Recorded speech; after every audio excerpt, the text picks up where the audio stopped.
E aí galera do YouTube, aqui quem fala é Crossfires FPS. Vim ensinar vocês hoje como colocar aqui o Mars no Crossfires e trocar o som dele. Vamos lá. Abre a sua pasta do Crossfires, vai em Res, S é Sound 2, inglês, English. Aí vocês vêm aqui, ó. Vou deixar a descrição aí. Eu já troquei, só que eu vou trocar pra vocês verem.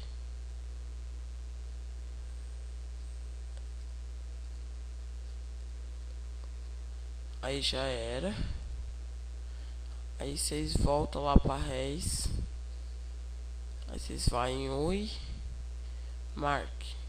Aí vocês abrem o negócio que eu vou deixar aí.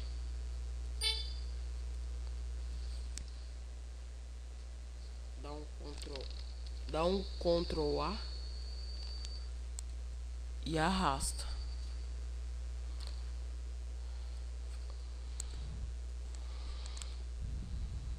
Valeu. Vamos lá no Crossfires ver. Eu vou cortar o vídeo porque eu vou gravar com o Fraps. Valeu. Agora foi.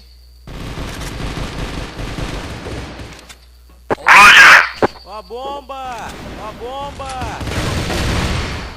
Ó a bomba!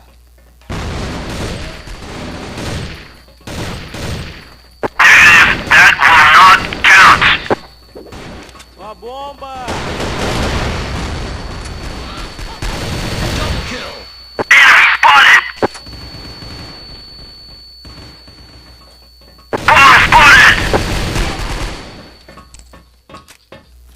Valeu galera, é isso daí por hoje.